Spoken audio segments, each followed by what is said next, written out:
figures and equations. Let's study with an example.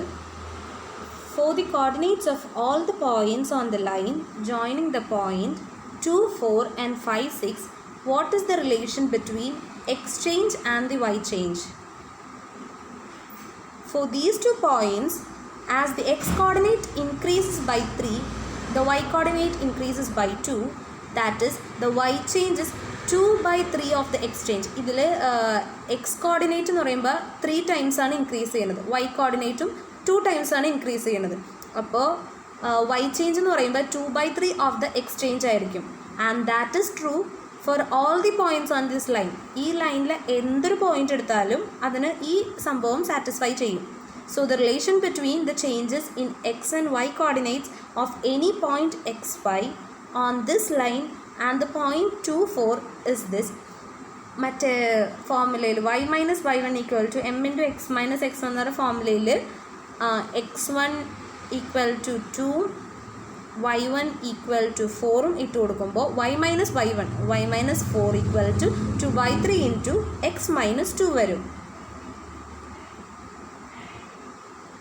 ആ ഇക്വേഷനെ rewrite ചെയ്യുമ്പോൾ 3 into y minus 4 equal to 2 into x minus 2. ആ 2/3 into 3 LHSലോട്ട് എടുത്ത് അപ്പോൾ 3 into y minus 4 equal to 2 into x minus 2 വരും. എന്നിട്ട് അതിനെ simplify ചെയ്തെടുത്ത് കഴിയുമ്പോൾ 3y minus 12 equal to 2x minus 4. അതിന് വേരിയബിൾസും കോൺസ്റ്റൻസ് ഒക്കെ LHSലും RHSലുമായിട്ട് മാറ്റിയെടുത്ത് കഴിയുമ്പോൾ സിംപ്ലിഫൈ ചെയ്ത് കഴിയുമ്പോൾ 2x minus 3y plus 8 equal to 0 കിട്ടും. അങ്ങനെ ഒരു ഇക്വേഷൻ കിട്ടും. And if we take any point on this line, അതിൽ ഏതൊരു പോയിന്റ് എടുത്താലും its x and y coordinates satisfies this equation. അതിൽ എക്സ് കോർഡിനേറ്റ് ആയാലും വൈ കോർഡിനേറ്റ് ആയാലും അതിന് സാറ്റിസ്ഫൈ ചെയ്യും. That is if the point with coordinates p q is on this line. ഇപ്പോൾ ഒരു പി ക്യു എന്ന് പറയുന്ന പോയിന്റ് ആ ഒരു ലൈനിലാണെങ്കിൽ അതിന് എക്സ് ഈക്വൽ ടു പി എന്നും വൈ ഈക്വൽ ടു ക്യൂ എന്നും നമുക്ക് കൊടുക്കാം. അങ്ങനെയാണെങ്കിൽ the equation will become 2p minus 3q plus 8 equal to 0. On the other hand, if we take a pair of numbers satisfying this equations with the point with these numbers as coordinates be on this line, നമ്മൾ നേരത്തെ പിയും ക്യൂവും എക്സിനും വൈക്കും പകരം എടുത്തപ്പോൾ അത് ആ equation satisfy ചെയ്തെങ്കിൽ ഇപ്പോൾ എക്സിനും വൈക്കും പകരം ഒരു പെയർ ഓഫ് നമ്പേഴ്സാണ് നമ്മൾ എടുക്കണമെങ്കിൽ, അപ്പോൾ സപ്പോസ് നമ്മൾ എക്സിന് 11 കൊടുത്ത് വൈക്ക് 10 കൊടുത്ത്, അങ്ങനെയാണെങ്കിൽ ആ ഇക്വേഷൻ സാറ്റിസ്ഫൈ ചെയ്യുമോ എന്നാണ് ക്വസ്റ്റ്യൻ. അപ്പോൾ ഇപ്പോൾ എക്സിന് നമ്മൾ 11 കൊടുത്തു, വൈക്ക് നമ്മൾ 10 കൊടുത്തു. അപ്പോൾ ആ ഇക്വേഷനിൽ ഇട്ട് കൊടുക്കുമ്പോൾ 2x minus 3y plus 8 that is equal to 22 minus 30 plus 8 equal to 0. അത് 0 ആയി. So is the point 11, 10 on this line. അപ്പോൾ അത് 0 ആയി. അപ്പോൾ ഇക്വേഷൻ സാറ്റിസ്ഫൈ ചെയ്യുന്നുണ്ട്. അപ്പോൾ ആ പോയിന്റ് ആ ലൈനിലാണോ? അങ്ങനെയാണെങ്കിൽ the line through 11, 4 parallel to the Y axis intersects the line. അപ്പോൾ 11, 4 എന്ന് പറഞ്ഞാൽ ഒരു ലൈൻ വൈ ആക്സിസിന് പാരലലും ആണ്, അത് ഈ ലൈനിനെ ഇൻ്റർസെക്റ്റും ചെയ്യുന്നുണ്ട്. The X coordinate of the point of intersection is 11. ആ point of intersection X coordinate of the point of intersection, point of ഇൻ്റർസെക്ഷൻ്റെ എക്സ് കോർഡിനേറ്റ് എന്ന് പറഞ്ഞാൽ 11 ആണ്. വൈ കോർഡിനേറ്റ് നമുക്കറിയാമ്പോൾ അപ്പോൾ വൈ കോർഡിനേറ്റ് നമ്മൾ വൈ ആയിട്ട് തന്നെ എടുത്ത്. So we have noted that for any 2 points on this line, ഏതൊരു പോയിന്റ് എടുത്താലും ആ ലൈനിൽ ഏത് പോയിൻറ്റ്സ് എടുത്താലും the y change is 2/3 of the x change. നമ്മൾ ആദ്യം കണ്ടുപിടിച്ച് വെച്ചിട്ടുണ്ടായിരുന്നു വൈ ചേഞ്ച് എന്ന് പറയുമ്പോൾ 2/3 ഓഫ് ദി എക്സ്ചേഞ്ച് ആണ്.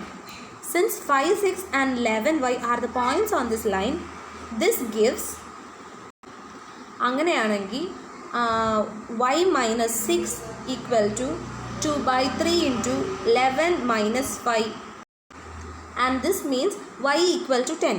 Thus 11, 10 is indeed a point on this line. ആ ഒരു ഇക്വേഷൻ സിംപ്ലിഫൈ ചെയ്ത് വരുമ്പോൾ y equal to 10 എന്ന് കിട്ടും. അപ്പോൾ 11, 10 എന്ന് പറഞ്ഞ പോയിന്റ് നേരത്തെ 11y എന്നായിരുന്നു, ഇപ്പോൾ വൈൻ്റെ ഇത് കണ്ടുപിടിച്ചു. അപ്പോൾ അത് 10 ആണ്, y equal to 10 എന്ന് കണ്ടുപിടിച്ചു. അപ്പോൾ 11, 10 എന്ന് പറഞ്ഞ പോയിന്റും ആ ലൈനിൽ സാറ്റിസ്ഫൈ ചെയ്യും. In the same way we can see that if we take any pair xy of numbers satisfying the equation 2x minus 3y plus 8 equal to 0, the point xy is on the line joining 2, 4 and 5, 6. നമ്മൾ ഏതൊരു ഇത് നേരത്തെ പോലെ തന്നെ XY ഒരു pair of numbers എടുത്താൽ പോലും the point xy is on the line joining 2, 4 and 5, 6. Suppose that we have found a pair P and Q of numbers such that 2P minus 3Q plus 8 equal to 0. നമ്മ suppose ഒരു pair of numbers എടുത്തു P and Q. അത് satisfy ചെയ്യണമെങ്കിൽ എക്സിനും വൈക്കും പകരം പിയും ക്യൂവും നമുക്ക് equate ചെയ്യാമല്ലോ. അപ്പോൾ എക്സിനും വൈക്കും പകരം ഇട്ട് കൊടുക്കുമ്പോൾ 2P minus 3Q plus 8 equal to 0. And if the point of intersection of the line joining 2, 4 and 5, 6 and the line through P4 parallel to the y-axis is taken as PY, then നമ്മുടെ example അനുസരിച്ച് നമുക്ക് കിട്ടും y minus 4 equal to 2/3 into P minus 2 എന്ന് നമുക്ക് കിട്ടും. അതിന് നമ്മൾ വൈൻ്റെ ടേംസിൽ എഴുതുമ്പോൾ y equal to 2/3 into P minus 2 plus -4 RHSലോട്ട് വരുമ്പോൾ +4 ആവും. ഇനി അത് സിംപ്ലിഫൈ ചെയ്ത് കഴിയുമ്പോൾ 2P minus 3Q plus 8 equal to 0 എന്ന് പറഞ്ഞ ഇക്വേഷൻ നമുക്ക് കിട്ടും. അതോ Q equal to 2/3 into P minus 2 plus 4. അപ്പോൾ Qൻ്റെ വാല്യൂ നമുക്ക് കിട്ടി. Thus we can get y equal to Q. And this means the point PQ is on the line. അപ്പോൾ അതിൽ നിന്ന് നമുക്ക് മനസ്സിലാക്കാം PQ എന്ന് പറഞ്ഞ പോയിന്റ് ആ ലൈനിൽ സാറ്റിസ്ഫൈ ചെയ്യും. The set of the coordinates of the points on the line joining the points 2, 4 and 5, 6 and the set of number pairs satisfying the equation 2x minus 3y plus 8 equal to 0 are the same. അതായത് അത് ചുരുക്കി പറഞ്ഞാൽ equation of the line joining the point 2, 4 and 5, 6 is 2x minus 3y plus 8 equal to 0.